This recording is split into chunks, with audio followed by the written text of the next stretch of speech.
ሰላም ጤና ይስጥልን ውድ ሪፖርተር ተከታታዮች የሰዓቱን ዜናዎች ቀጥዬ ያሰማችኋለሁ። በቅድሚያም አርዕስተ ዜና። በኢትዮጵያ የውጭ ምንዛሪ ግብይት ስርዓቱ ሙሉ በሙሉ በገበያ እንዲመራ መደረጉ ድህነት እንዲባባስ እንደሚያደርግ ተገልጿል። በትግራይ ክልል ትምህርት ቢሮ ተደጋጋሚ ወቀሳ ሲቀርብበት የቆየው የ12ኛ ክፍል መልቀቂያ ፈተና በዛሬው ዕለት ተጀምሯል። ሌሎችንም ይዘናል። አብራችሁን ቆዩ።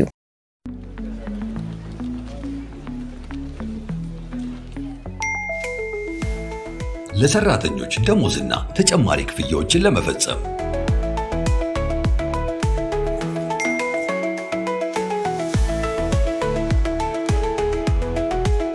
ከዶላር፣ ዩሮ እንዲሁም ፓውንድ አካውንቶ ወደሚፈልጉት አካውንት ገንዘብ ለማስተላለፍና ክፍያ ለመፈጸም የረጅም ጊዜ የባንክ ስቴትመንቶችን በቀላሉ ለማግኘት የበረራ ትኬትን ካሉበት ሆኖ ለመግዛት እንዲሁም ማረጋገጫ ደረሰኝን ለማግኘት በተጨማሪም የተለያዩ ድርጅቶች ክፍያዎች ለመፈጸም የኢትዮጵያ ንግድ ባንክን የኢንተርኔት ባንኪንግ አገልግሎት ሲመርጡ በየትኛውም ጊዜና ቦታ ፈጣን እንዲሁም ጥራት ያለው የኢንተርኔት ባንኪንግ አገልግሎት ለማግኘት ያስችላቸዋል። የኢትዮጵያ ንግድ ባንክ ሁሌም የሚተማመኑበት ባንክ። የዓለም ባንክ ባወጣው የፖሊሲ ሰነድ በኢትዮጵያ የውጭ ምንዛሪ ግብይት ስርዓቱ ሙሉ በሙሉ በገበያ እንዲመራ መደረጉ የሀገር ሀብት ዝቅተኛ ገቢ ካላቸው ዜጎች ልዩ ተጠቃሚ ወደ ሆኑ ቡድኖች እንዲሸጋገርና ድህነትን እንዲባባስ እንደሚያደርግ ተገለጸ። የፖሊሲ ሰነዱ የዓለም ባንክን እንደ አውሮፓውያኑ አቆጣጠር ከሚያዝያ 2019 እስከ ሰኔ 2023 ባንኩን በፕሬዝዳንትነት የመሩት ዴቪድ ማልፔዝ የጻፉት ሲሆን እንደ ኢትዮጵያ፣ ግብጽና ናይጄሪያ ሀገሮች ላይ የተደረገው ሙሉ ለሙሉ ገበያ መር የምንዛሪ አስተዳደር ሀብት ዝቅተኛ ገቢ ካላቸው ዜጎች ልዩ ተጠቃሚ ወደ ሆኑ ቡድኖች እንዲሸጋገርና ድህነትን እንዳባባሰም ያብራራል። በዓመታዊ የዴቨሎፕመንት ኢኮኖሚ ኮንፈረንስ ላይ የቀረበው የፖሊሲ ሰነድ በማብራሪያው በዓለም የገንዘብ ድርጅት IMF ምክረ ሀሳብ መሰረት የውጭ ምንዛሪውን በአንድ ጊዜ በገበያ እንዲመራ ከማድረግ ይልቅ ብሔራዊ ባንክ ቀስ በቀስ ዋጋንና ገቢን ተገማች በማድረግ ዝቅተኛ ገቢ ያላቸውን ዜጎች በማይጎዳ መንገድ እንዲመራ ማድረግ ይቻል እንደነበር ሰነዱ ያስረዳል። በሌላ በኩል በዲጂታል ስርዓት ለሚደረጉ ክፍያዎች የሚጠየቁ የአገልግሎት ክፍያዎች ዝቅተኛ እንዲሆኑና ፍጥነታቸው እንዲጨምር ማድረግ እንደሚገባ፣ ዜጎች ገንዘባቸውን በአነስተኛ ዋጋ በፍጥነት ማስተላለፍ እንዲችሉ፣ ዝቅተኛ ገቢ ያላቸው ዜጎች ለሚያስተላልፉት ገንዘብ እንዲከፍሉ የሚደረገውን ወጪ ቆጣቢ በማድረግ ድህነት እንዳይባባስ ማድረግ ይቻል እንደነበር ሰነዱ ያብራራል። በተጨማሪም የኢትዮጵያ ብሔራዊ ባንክ የውጭ ምንዛሬ የሀገር ውስጥ የመገበያ ገንዘብ ዝውውሮችን በማይጎዳ መንገድ መግዛትና መሸጥ ማድረግ የሚሉ ናቸው። ባለፉት 3 ዓመታት በአፍሪካ በተለይም በዓለም የገንዘብ ድርጅት የተደገፈ ሪፎርም አድርጓል የሚባሉት ግብጽ፣ ናይጄሪያና ኢትዮጵያ ገንዘባቸውን በገበያ ዋጋ እንዲመራ ማድረጋቸው ይታወሳል። በኢትዮጵያ እንደ አውሮፓውያኑ አቆጣጠር 2024 በ56 ብር ይሸጥ የነበረው አንድ የአሜሪካ ዶላር እንደ አውሮፓውያኑ አቆጣጠር በ2026 1 ዶላር ወደ 160 ብር ከፍ ብሏል። ሰነዱ ከዚህ ቀደም የወጣውን የዓለም ባንክ መረጃ ጠቅሶ በኢትዮጵያ ተከታታይ የሆነ የውጭ ምንዛሪ መካሄድ የብር መግዛት አቅም መዳከምና ልዩነቱ እየሰፋ በመምጣቱ ምክንያት በኢትዮጵያ 33 በመቶ የነበረው የድህነት መጠን እንደ አውሮፓውያኑ አቆጣጠር በ2025 ወደ 43 በመቶ ከፍ ማለቱን፣ የውጭ የፋይናንስ ድጋፍ ማሽቆልቆሉንና የሀገር ውስጥ የገንዘብ ስርጭቱ መቀነሱን ይገልጻል። ሰነዱ የማዕከላዊ ባንክና የዓለም የገንዘብ ድርጅት IMF የምንዛሪ ግብይት ሙሉ በሙሉ በገበያ እንዲመራ ያደረጉት ውትወታና የተለያዩ አይነት የምንዛሬ ግብይቶችን መፍቀድ በተለይም በኢትዮጵያ፣ በናይጄሪያና በግብጽ ለሚታየው ድህነት ዋነኛ ምክንያት ነው ይላል። የዓለም ባንክ በኢትዮጵያ 200 ፕሮጀክቶችን እንደሚያከናውን የሚያብራራው የፖሊሲ ሰነዱ ከነዚህ ውስጥ 44 ያህሉ አሁን እየተከናወኑ መሆናቸውንና የኢትዮጵያውያን የነፍስ ወከፍ ገቢ $1100 መድረሱን፣ ሀገሪቱ አሁንም ከዓለም ድሃ ሀገሮች መካከል እንደምትመደብ ያብራራል ይላል። የዓለም ባንክን እንደ አውሮፓውያኑ አቆጣጠር ከሚያዝያ 2019 እስከ ሰኔ 2023 በፕሬዝዳንትነት የመሩት ዴቪድ ማልፔዝ በማብራሪያቸው እንደ አውሮፓውያኑ አቆጣጠር በ2019 በኢትዮጵያ ባደረጉት ጉብኝት ከጠቅላይ ሚኒስትር አብይ አህመድ ጋር የመገናኘት እድል ገጥሟቸው እንደነበር አስታውሰዋል። በጉብኝታቸው ወቅት እንደ አውሮፓውያኑ አቆጣጠር በ2019 ብር በ28 በመቶ ተዳክሞ እንደነበርና የውጭ ምንዛሪ ግብይት ስርዓቱ የተለያየ አይነት ምጣኔ እንደነበረው አስረድተዋል። የዓለም ባንክ ዋና ስራ አስፈጻሚ በመሆን ከ2019 እስከ 2024 እና የባንኩ ጊዜያዊ ፕሬዝዳንት በመሆን ከየካቲት እስከ ሚያዝያ 2019 ድረስ ያገለገሉት ክሪስታሊና ጆርጂየቫ ጋር በመሆን ጠቅላይ ሚኒስትሩ የውጭ ምንዛሬ ሙሉ በሙሉ በገበያ ስርዓት ይመራ የሚለው አካሄድ እንዲያስቆሙ አበክረው ጠይቀው እንደነበር የቀድሞ የባንኩ ፕሬዝዳንት በጽሁፋቸው ያብራራሉ። ነገር ግን ስኬታማ አልነበርንም፣ ምንዛሬው ያለምንም ገዳቢ ሁኔታ ሙሉ በሙሉ በገበያ እንዲመራ ተደረገ ብለዋል። በአጠቃላይ የብር የምንዛሬ ዋጋ ሲዳከም የሚገኙ ጥቅሞች ለመንግስት ባለስልጣናት ቅርብ ለሆኑ ግለሰቦች እንደሚሆኑ፣ ኪሳራው ደግሞ ድህነት ውስጥ ያለው ህዝብ ላይ የሚጫን ነው ያሉት የቀድሞ ፕሬዝዳንት ተጎጂዎች ኪሳራ ውስጥ የገቡትና የአይኤምኤፍን ዕዳ የሚከፍሉት በብር የሚከፈላቸው ዜጎች ናቸው ብለዋል። እድገት የተረጋጋ ገንዘብ እና ዝቅተኛ የአገልግሎት ክፍያ እንደሚፈልግም አብራርተዋል። የቀድሞ የዓለም ባንክ ፕሬዝዳንት ይህን ይበሉ እንጂ ከዚህ ቀደም በዓለም ባንክ ከፍተኛ የስራ ኃላፊ የነበሩትና አሁን አይኤምኤፍን በዋና ዳይሬክተርነት እየመሩ የሚገኙት ክሪስታሊና ጆርጂየቫ ተቋማቸው በየጊዜው በሚያወጣቸው ጽሁፎች የኢትዮጵያ መንግስት ሙሉ በሙሉ ገበያ መር የውጭ ምንዛሬ ግብይትን ከተገበረ ወዲህ ውጤት እያመጣ ነው ይላሉ። በኢትዮጵያ ተወዳዳሪነት እያደገ የውጭ ምንዛሬ ግኝትና ክምችት እየጨመረና ኢንቨስትመንት በይበልጥ እየተሳበ መሆኑንም ያስረዳሉ። በቢሾፍቱ አቡሴራ ላይ ለማስገነባው አውሮፕላን ማረፊያ ፕሮጀክት አበዳሪዎች ቃል ስለገቡት የ8.5 ቢሊዮን ዶላር ብድር የመጨረሻ ውሳኔ መጋቢት 2019 ዓ.ም እንደሚታወቅ ታወቀ።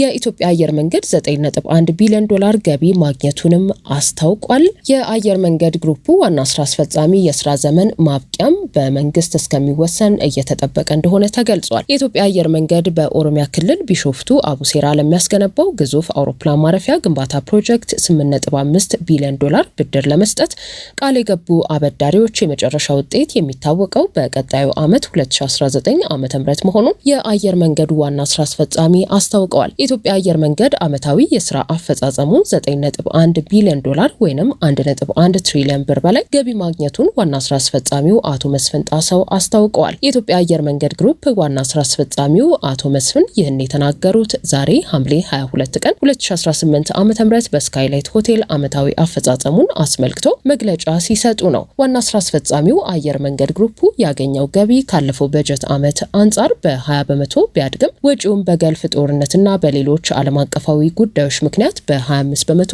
ከፍ ማለቱን አሳውቀዋል። አየር መንገዱ በዚህ ዓመት 897,000 ቶን ጭነት ያጓጓዘ ሲሆን ይህም ከእቅዱ 16 በመቶ ከፍ ያለ መሆኑን አቶ መስፍን አሳውቀዋል። አየር መንገድ ግሩፑ በተጠናቀቀው በጀት ዓመት 4 አዳዲስ ዓለም አቀፍ በረራዎችን የጀመረ ሲሆን ከነዚህ መካከል ወደ ፖርቹጋል፣ ቪየትናም እና አቡዳቢ የተጀመሩት በረራዎች ተጠቃሽ ናቸው።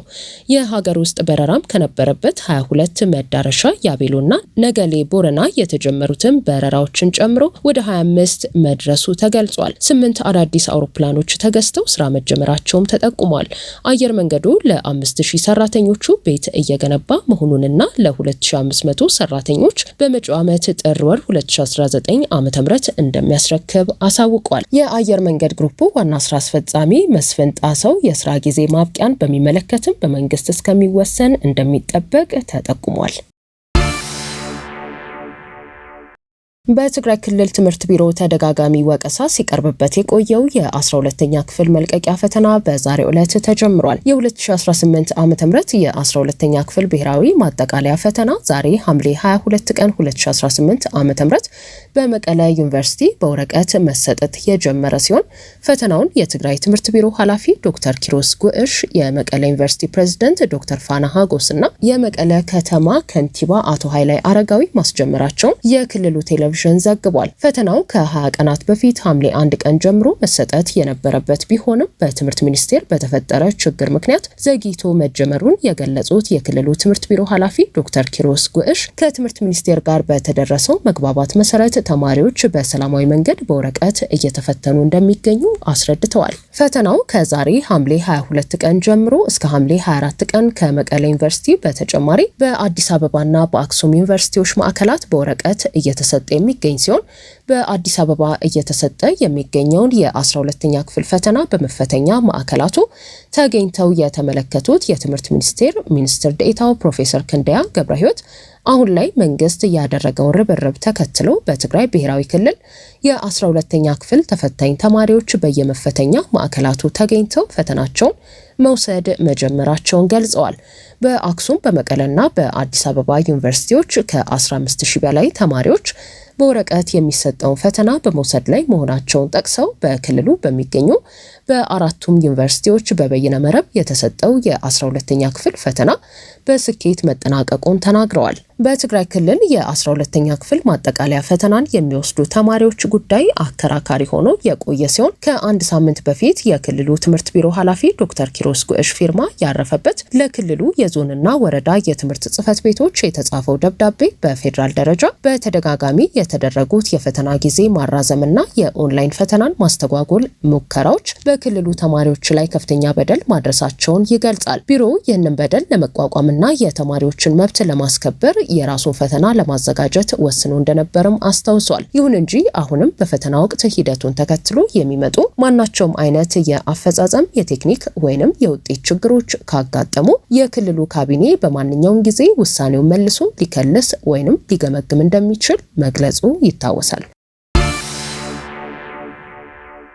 የአሜሪካ የአፍሪካ እዝ አፍሪኮም አዛዥ ጀነራል ዳግቪን አንደርሰን ከጠቅላይ ሚኒስትር አብይ አህመድ ጋር በሱዳን ጦርነት ጉዳይ መወያየታቸው ተገልጿል። ከ40 በላይ የአፍሪካ ሀገሮች ወታደራዊ ተወካዮችና 25 የአሜሪካ የቴክኖሎጂ ኩባንያዎች በተሳተፉበት 26ኛው የአፍሪካ ሎጂስቲክስ እና ኮሚኒኬሽን ሲምፖዚየም አሜሪካ ዘመናዊ ቴክኖሎጂዎቿን ለጋራ ስጋት መቀልበሻ እንደምታጋራ አስታውቃለች። የአሜሪካ የአፍሪካ እዝ አዛዥ ጀነራል ዳግቪን አንደርሰን አዳዲስ ቴክኖሎጂዎችን በመጠቀም የጋራ ስጋቶችን በጋራ መፍትሄ መስጠት ላይ ያለመ ሲምፖዚየም መዘጋጀቱን ተናግረዋል። የኢትዮጵያ አየር መንገድ የስኬት ታሪክ አሜሪካውያንና የአሜሪካ ቴክኖሎጂዎች ከኢትዮጵያ ጋር በጋራ መስራት ያመጡት ውጤትና አስተዋጽኦ አንዱ ማሳያ ነው ብለዋል። ሽብርን መዋጋት፣ ህገወጥ ስደትና ህገወጥ አሳ ማስገርን ጨምሮ ስጋት የደቀኑ ጉዳዮች ላይ የጋራ የሆኑ ጥረቶች ያስፈልጓቸዋል ያሉት አዛዡ በህብረት የሚደረጉ ጥረቶች ወታደራዊ ትብብር ከማድረግ ባለፈ የጸጥታና ደህንነት መረጋገጥ ኢንቨስትመንትን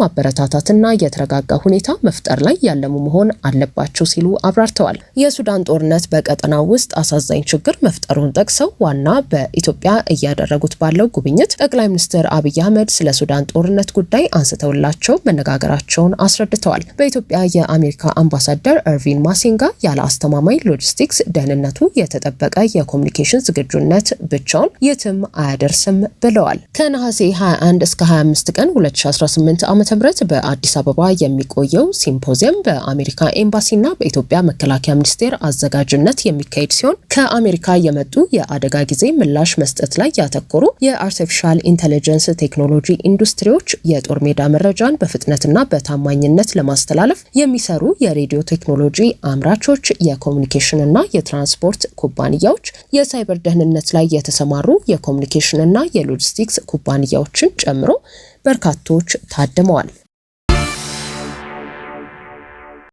ውድ ሪፖርተር ተከታታዮች የሰዓቱ ዜናዎቻችን እነዚህ ነበሩ። ስላደመጣችሁን ከልብ እናመሰግናለን።